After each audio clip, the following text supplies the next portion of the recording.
आप सभी का होम साइंस क्लासेस में स्वागत है। आज हम यूनिट फर्स्ट का 6th टॉपिक पढ़ेंगे। टॉपिक का नाम है food standards, microbiological safety of food, SCCP और फूड पैकेजिंग के बारे में पढ़ेंगे। सबसे पहले बात करते हैं फूड स्टैंडर्ड्स की। तो फूड स्टैंडर्ड्स क्या होता है?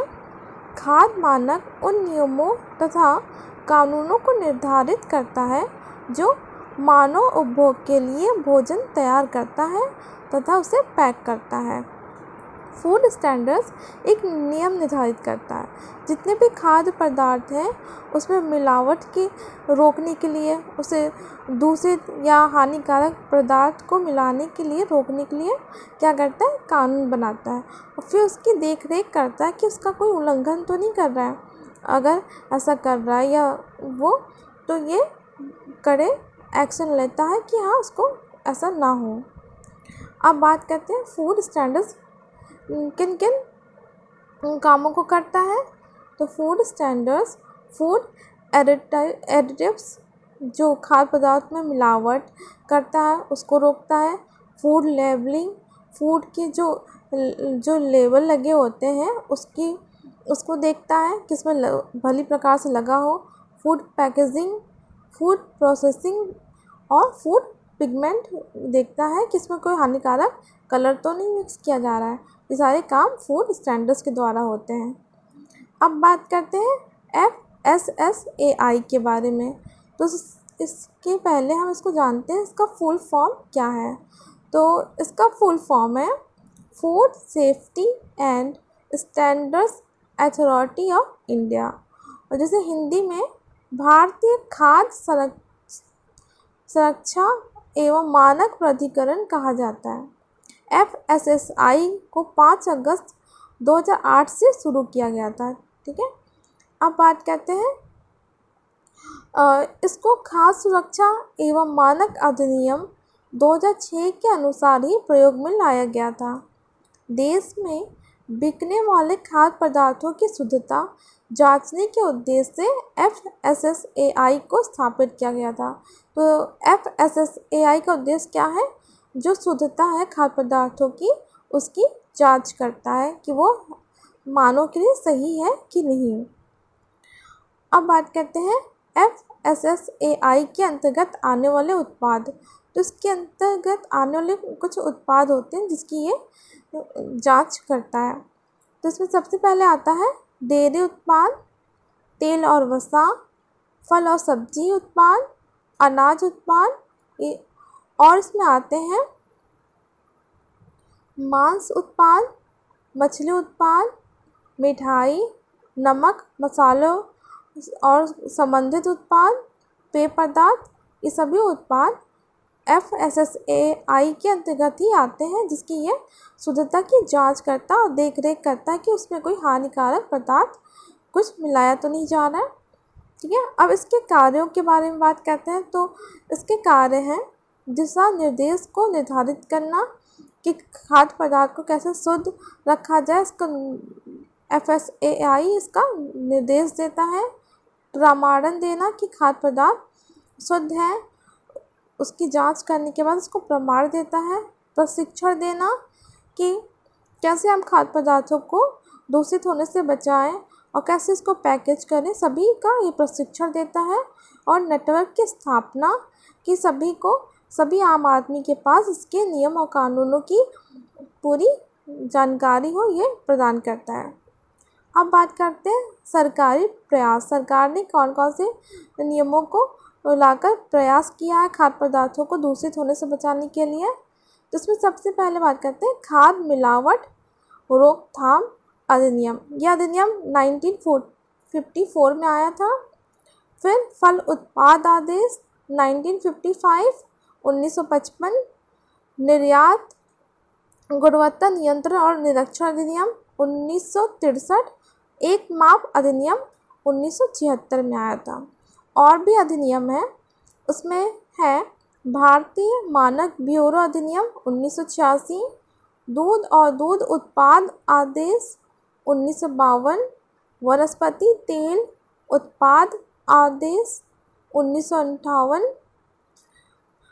खाद्य तेल पैकेजिंग आदेश 1998, राष्ट्रीय खाद्य सुरक्षा कानून 2013 में। ये सारे आदेश जो अधिनियम है वो खाद्य पदार्थों की सुरक्षा के लिए सरकार ने समय समय पर लागू किया था। ये हमारे मानव के लिए ही सुरक्षा के लिए यह आदेश का किया गया था। अब बात करते हैं माइक्रोबायोलॉजिकल सेफ्टी ऑफ फूड। इसे हम दो भागों में बांट सकते हैं, बैक्टीरियासाइडल और बैक्टीरियोस्टैटिक। ये दो भाग हैं जिसके द्वारा हम खाद्य पदार्थों को सुरक्षित रख सकते हैं। इसमें सबसे पहले बात करते हैं बैक्टीरियासाइडल की। इसे जीवाणु नाशक भी कहते हैं। ऐसे सामग्री या पदार्थों को कहा जाता है जो जीवाणुओं की रोकथाम या उन्हें नष्ट करें। इससे खाद्य पदार्थों को जिसमें जीवाणु होते हैं उन्हें एक बार में ही नष्ट कर देता है, उसे बिल्कुल उससे समाप्त हो जाते हैं और खाद्य पदार्थ जो होते हैं सुरक्षित होते हैं। इसके अंतर्गत कुछ मेथड्स आते हैं जैसे कुकिंग, कैनिंग, पास्चराइजेशन, स्टरलाइजेशन और इरेडिएशन। ये सारे जो मेथड होते हैं ये बैक्टीरियासाइडल के द्वारा किए जाते हैं, जिससे हम खाद्य पदार्थों को बैक्टीरिया मुक्त कर सकते हैं। अब बात करते हैं हीटिंग की। हीटिंग में ताप के द्वारा 60 से 66 डिग्री सेल्सियस पे उबाला जाता है। भोज्य पदार्थों को हम 60 से 66 डिग्री सेल्सियस पे उबालते हैं, लेकिन ये जो मेथड है यह कम समय तक ही सुरक्षित रखता है। भोज्य पदार्थों को बहुत ही कम समय तक ही सुरक्षित रखता है। अब भोज्य पदार्थों को जब उबालते हैं तो उसमें जो जीवाणु होते हैं वो तो हीट के कारण मर जाते हैं, लेकिन उसको हम ज़्यादा समय तक सुरक्षित नहीं रख सकते। कुछ समय के बाद उसमें फिर से जीवाणु आ जाते हैं और भोज्य पदार्थों को नष्ट कर देते हैं। ये ज़्यादा घरों में यूज़ होता है, हम आम तौर पर इसका यूज़ करते हैं। अब जो सेकंड मेथड है वो है कैनिंग। इसे डिब्बा बंदी भी कहते हैं। इस विधि में ताप, भाप, दाब द्वारा सील पैक खाद्य सामग्री को सुरक्षित रखा जाता है। हम खाद्य पदार्थों को सील पैक कर देते हैं। इसमें हम पहले उसको सुरक्षित रखते हैं। गर्म पानी में हम उसको पहले जो जीवाणु है उसको मारते हैं, उसके बाद उसको प्रेशर से खाद्य पदार्थों को रख कर उसको दबाव के द्वारा सील पैक कर देते हैं।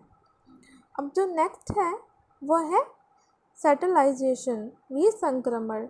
भोज्य पदार्थों को एक निश्चित ताप पर 212 डिग्री फ़ारेनहाइट पर गर्म करने से उसके छोटे छोटे जीवाणु मर जाते हैं, उसके बाद हम क्या करते हैं, बोतलों में जो हमारा खाद्य पदार्थ है उसको हम भर कर उसको सील पैक कर देते हैं, जिससे कि बाहर से कोई भी जीवाणु अंदर प्रवेश ना कर पाए। जिससे क्या होता है, हमारे जो भोज्य पदार्थ हैं वो सुरक्षित हो जाते हैं, सभी बैक्टीरियाओं से दूर हो जाते हैं, वो हमारे खाने योग्य रहते हैं, लंबे समय तक इसका यूज़ कर सकते हैं। अब बात करते हैं पास्चराइजेशन। इसमें दो मेथड का यूज़ किया जाता है, लो टेम्परेचर लॉन्ग टाइम और हाई टेम्परेचर शॉर्ट टाइम। ये दूध पे अपनाया जाता है। तो इसमें पहले बात करते हैं लो टेम्परेचर लॉन्ग टाइम। तो इसमें 62.8 डिग्री सेल्सियस पर 143 डिग्री फ़ारेनहाइट ताप क्रम पर दूध को 30 मिनट तक रखा जाता है। फिर उसके बाद क्या किया जाता है, उसको तुरंत ठंडा कर दिया जाता है बर्फ़ के पानी में या बर्फ़ के ऊपर उसको रखकर तुरंत ठंडा करते हैं, इसलिए इसको लो टेम्परेचर लॉन्ग टाइम कहते हैं। इसे LT भी कहते हैं। अब बात करते हैं हाई टेम्परेचर शॉर्ट टाइम। इसे ST भी कहते हैं। दूध को 72 डिग्री सेल्सियस पर जैसे 162 डिग्री फ़ारेनहाइट पर 15 सेकंड के लिए गर्म किया जाता है। सिर्फ 15 सेकंड के लिए गर्म किया जाता है। तत्पश्चात उसको तुरंत 10 डिग्री सेल्सियस से भी कम तापमान पर ठंडा किया जाता है। बहुत ही जल्दी उसको ठंडा भी कर लिया जाता है। इस विधि के द्वारा लंबे समय तक पेय पदार्थों को संरक्षित किया जा सकता है। जितने भी पेय पदार्थ आते हैं तो इसी मेथड का यूज़ करके ही इसको सुरक्षित रखा जाता है। और इसे ना फ्रिज में जो फ्रीजिंग भी करके बहुत लंबे समय तक सुरक्षित रख सकते हैं। जैसे वाष्पीकरण भोज्य पदार्थों को रेफ्रिजरेटर में रखने से उनका जीवन काल बढ़ जाता है। जब उसको हम रेफ्रिजरेटर में रखते हैं तो बहुत ही लंबे समय तक चलते हैं, उसका यूज़ कर सकते हैं। जैसे मार्केट में कितने भी आते हैं सब उसको ठंडा करके ही रखते हैं जिससे जीवाणु नष्ट हो जाते हैं। अब बात करते हैं विकिरण विधि की। इस विधि के द्वारा गामा किरणों का प्रयोग करके सभी सूक्ष्म जीवों को नष्ट किया जाता है। विकिरण विधि से आलू, प्याज, गाजर, फलों तथा मांस को संक्रमण से बचाया जाता है। एक किरण होता है गामा किरण, उससे क्या करते हैं हम विभिन्न भोज्य पदार्थों को उससे गुजारते हैं, जिससे क्या होता है सभी उसमें सूक्ष्म जीव होते हैं वो मर जाते हैं, नष्ट हो जाते हैं और खास सुरक्षित हो जाते हैं। ये बहुत ही अच्छी प्रक्रिया है। इसमें ये जो प्रोसेस है इसमें हम बहुत सारे खाद्य पदार्थों को एक साथ ही हम सुरक्षित रख सकते हैं, उसमें जो जीवाणु होते हैं उनको हम नष्ट कर सकते हैं। अब बात करते हैं बैक्टीरियोस्टैटिक। इसके अंतर्गत बहुत सारे मेथड्स होते हैं, डिहाइड्रेशन, कोटिंग, सॉल्टिंग, केमिकल, ये सारे मेथड्स इसके हैं। तो इसमें सबसे पहले बात करते हैं रेफ्रिजरेशन की। इस प्रक्रिया में प्रशीतन विधि में तापक्रम 4 डिग्री से 10 डिग्री सेल्सियस तक रहता है। ठंडी तापक्रम पर मांस, फल, दूध जल्दी खराब नहीं होते क्योंकि इसको इनमें जो एंजाइम्स होते हैं वो सूक्ष्म जीव निष्क्रिय हो जाते हैं, तो ये खराब नहीं होते। जब अधिक तापक्रम होता है तो कुछ जीवाणु एंजाइम्स जो होते हैं वो निष्क्रिय होते हैं, मरते नहीं हैं, बस निष्क्रिय हो जाते हैं, जिससे भोज्य पदार्थ सुरक्षित रहते हैं। फ्रीजिंग, इस विधि में भोज्य पदार्थों के तापक्रम को बहुत ही कम कर दिया जाता है। कितना? 20 डिग्री सेल्सियस से -0 डिग्री सेल्सियस तक हम उसको तापक्रम को कम करके रखते हैं। इससे क्या होता है सूक्ष्म जीव की वृद्धि रुक जाती है तथा भोजन सड़ने खराब होने से बच जाता है। जब जितने कम टेम्परेचर होता है तो सूक्ष्म जीव निष्क्रिय हो जाते हैं, और वो निष्क्रिय होते हैं तो भोज्य पदार्थ खराब होने से बच जाता है, वो खराब नहीं होते हैं। अब बात करते हैं केमिकल की। केमिकल मेथड से sodium benzoate, potassium metabisulphide, citric अम्ल आदि रासायनिक परिरक्षक है। ये सारे परिरक्षक हैं जो भोज्य पदार्थों को सड़ने से बचाते हैं। इसका उपयोग जैम, अचार, मुरब्बा आदि बनाने में किया जाता है। सभी का हम भोज्य पदार्थों में प्रयोग करते हैं। पोटेशियम मेटाबाइसल्फेट का उपयोग स्क्वैश एवं शरबत परिरक्षित करने में किया जाता है। जितने भी प्रकार के शरबत, स्क्वैश बनाते हैं तो पोटेशियम मेटाबाइसल्फाइड का ही प्रयोग करते हैं, जिससे वो लंबे समय तक सुरक्षित रहता है। अब बात करते हैं डिहाइड्रेशन की। भोजन में उपस्थित आर्द्रता को निकाल दिया जाता है। जो उसमें भोजन में उपस्थित जो नमी होती है उसको निकालते हैं, जिससे उसमें जीवाणु तथा अन्य सूक्ष्म जीव नहीं पनपते हैं। इस विधि द्वारा कच्ची फलियां, कच्चा आम, आंवला, हरी पत्तेदार सब्जियां, दूध, फल, मांस, अंडा, मछली आदि को संरक्षित किया जाता है। हम दूध से क्या करते हैं, जो दूध है उसे लंबे समय तक संरक्षित रखने के लिए हम दूध को पाउडर में परिवर्तित करके उसे लंबे समय तक सुरक्षित रखते हैं। अब बात करते हैं ऑयल एंड स्पाइसेस की। चीनी तथा नमक के द्वारा भोज्य पदार्थों में उपस्थित नमी को अवशोषित कर लिया जाता है, जिससे भोज्य पदार्थों को परिरक्षित किया जाता है। हम कोई भी भोज्य पदार्थ बनाते हैं, जैसे अचार बनाते हैं तो हम उसमें नमक का यूज़ करते हैं उसे परिरक्षित रखने के लिए, और जैम में हम चीनी का यूज़ करते हैं। अब बात करते हैं SCCP, ये क्या होता है, उसका फुल फॉर्म क्या है। तो SCCP का फुल फॉर्म है hazard analysis and critical control points इसका फुल फॉर्म है। और इसके बारे में और जानते हैं कि ये क्या होता है और इसका क्या यूज़ है हमारे फूड में। तो SCCP का क्या मतलब है? तो ये क्या होता है, भोजन में सुरक्षा खतरों के जोखिम को कम करने के लिए hazard analysis and critical control point HACCP एक मान्यता प्राप्त प्रणाली है। HACCP एक निवारक प्रणाली है जो खाद्य उत्पादों के सुरक्षित उत्पादन का आश्वासन देती है। और इसका क्या उद्देश्य है? HACCP का उद्देश्य उन तत्वों को ख़त्म करने के लिए उपाय करना है जो मानव स्वास्थ्य पर प्रतिकूल प्रभाव डाल सकते हैं। जैसे जब हम किसी खाद्य पदार्थ का हम चेक करते हैं तो खाद्य श्रृंखला के सभी चरणों को ध्यान में रखा जाता है। इन चरणों को तैयारी करना या फिर किसी खाद्य पदार्थ को बनाने या उसका परिवहन, भंडारण, पैकेजिंग, संरक्षण और शिपमेंट के रूप में सूचीबद्ध किया जा सकता है। स्वच्छता की स्थिति का अनुपालन हर चरण में आवश्यक है। ये सभी चरणों को देखरेख करता है, इसका कार्य होता है। अब बात करते हैं, पहले एक बार और अच्छे से समझ जाते हैं कि HACCP क्या होता है। इसको और हम आसानी से समझ सकते हैं। जैसे H है, H का मतलब होता है हैज़ार्ड, और हैज़ार्ड मीन्स डेंजर। इसमें कई तरह के डेंजर्स आ सकते हैं, इसको रखा गया है। जैसे बैक्टीरिया, और जैसे जितने भी बैक्टीरिया, वायरस, सब कुछ है, ये एक डेंजर है, हैज़ार्ड है। फिर हम उसका एनालिसिस करते हैं, A फॉर एनालिसिस, कि वो कितना ख़तरनाक है हमारे फूड में है, खाद्य पदार्थ में अगर पाया जा रहा है तो वो कितना ख़तरनाक है।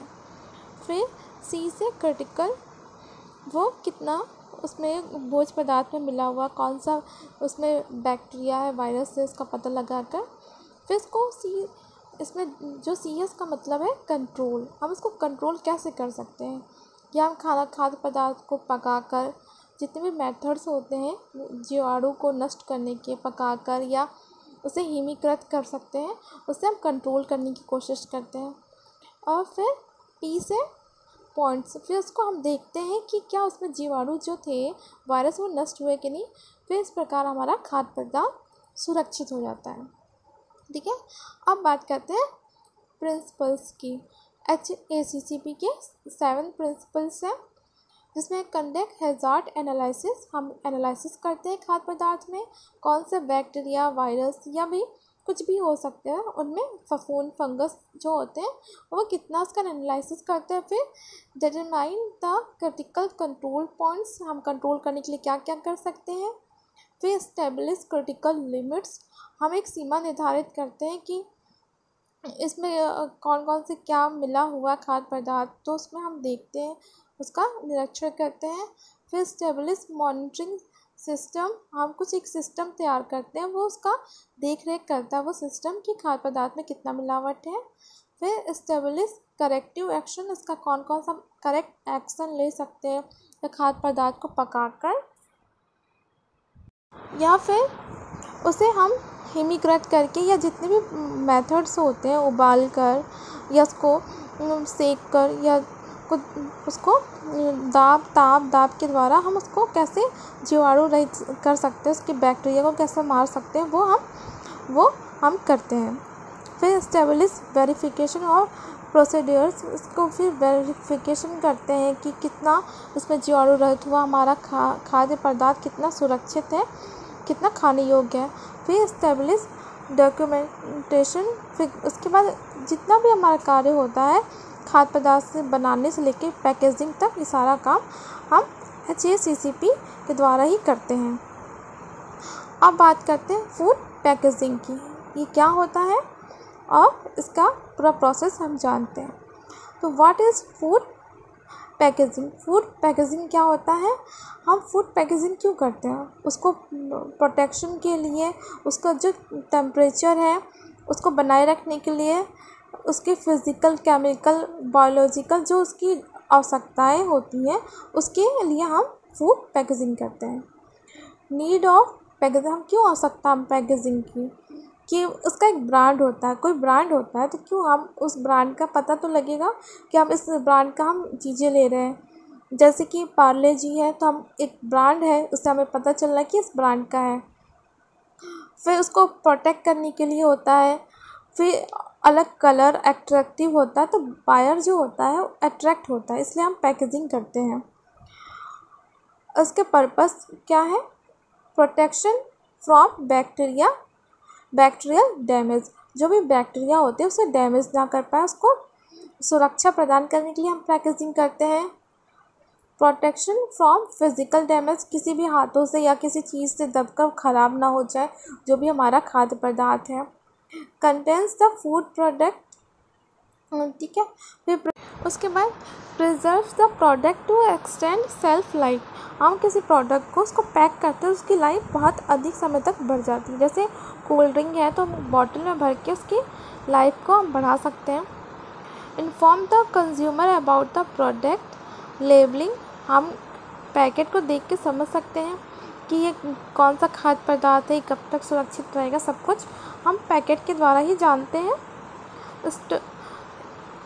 Stops tampering by others consumers, attracts consumers to buy the product, easiest storage और ईजीएस्ट ट्रांसपोर्टेशन।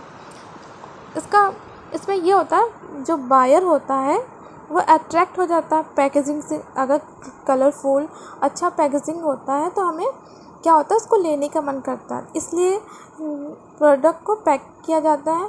और स्टोरेज में भी बहुत सहायता करता है, किसी भी कहीं भी रखने में आसानी होती है और कहीं ले जाने में भी बहुत आसानी होती है, इसलिए हम पैकेजिंग करते हैं। अब बात करते हैं टाइप्स ऑफ पैकेजिंग। कितने टाइप्स के होते हैं? जैसे metals, glass, card and paper board, plastic, thermoplastics, ये सभी प्रकार की पैकेजिंग से हम इसके द्वारा करते हैं। तो ये टाइप्स हो गए। अब बात करते हैं फंक्शंस ऑफ पैकेजिंग के। तो कौन कौन से होते हैं इसमें? प्रोटेक्ट द प्रोडक्ट, हम प्रोडक्ट को प्रोटेक्ट करने के लिए पैकेजिंग करते हैं। कम्युनिकेट सिम्बॉलिकली, हम बिना बोले हम पैकेट को देखकर समझ जाते हैं कि कौन सा खाद्य पदार्थ है, इसमें कैसे बनाया गया, कितनी मात्रा में कैलोरी है, फैट है, प्रोटीन, हम इसके द्वारा ही पता करते हैं। और प्रोवाइड कस्टमर्स कन्वीनियंस, उसके कन्वीनियंस के अनुकूल उसकी सहायता करता प्रोडक्ट, ठीक है, कि कैसा प्रोडक्ट, सब कुछ इसमें लिखा होता है। प्रमोट द प्रोडक्ट, हम इसके द्वारा प्रमोट कर सकते हैं, अपने ब्रांड का प्रचार प्रसार भी कर सकते हैं, अपने नाम का लेबल लगा सकते हैं। ये सभी आवश्यकता होती है पैकेजिंग की। और पैकेजिंग देखा जाए कि जैसे कोई प्रोडक्ट है, हम लिक्विड में है तो हम ऐसे उसको लेके नहीं जा सकते, तो उसको पैकेजिंग हम बॉटल में करते हैं। जैसे जैम, जेली है, वो ऐसे हम खुला रखेंगे तो ख़राब हो जाएगा, उसे सुरक्षित रखने के लिए बॉटलों की आवश्यकता होती है, तो हम बॉटलों में भरकर उसको पैक करके बेचते हैं, तो इसलिए हम पैकेजिंग करते हैं। ये बहुत ही अच्छा सुविधाजनक होता है। अब बात करते हैं इन्फॉर्मेशन। पैकेजिंग के द्वारा हमें इन्फॉर्मेशन मिलती है। जैसे पैकेट के पीछे आपने देखा होगा सब कुछ लिखा होता है कि कितने % इसमें फ़ैट है, प्रोटीन है, कार्बोहाइड्रेट है, ये कब तक ख़राब होगा, इसे कैसे कुक करना है, सब कुछ इसमें पैकेट के पीछे दिया होता है, हम पढ़कर उसे कर सकते हैं। फिर कन्वीनियंस हमारे लिए, अगर ये बहुत बड़ा है, अगर कोई उसमें हैंडल दिया जाता है किसी पैकेज को उठाने के लिए, बहुत ही भारी है तो उसको हैंडल दिया जाता है कि आप पकड़ के उठा सकते हैं। खोलने के लिए जैसे लिक्विड होती है हैंड वॉश की, तो उसमें कैप दिया होता है कि जिससे आप आसानी से निकाल सकते हैं। फिर प्रेजेंटेशन, वो किस टाइप का, शेप, साइज़, कलर, वो हम अट्रैक्टिव बनाते हैं जिससे हमको देखकर बहुत अच्छा लगे, हमको खुशी मिले, जिसको हमको लेने का मन करे, ऐसा हम प्रोडक्ट उसका पैकेजिंग करते हैं।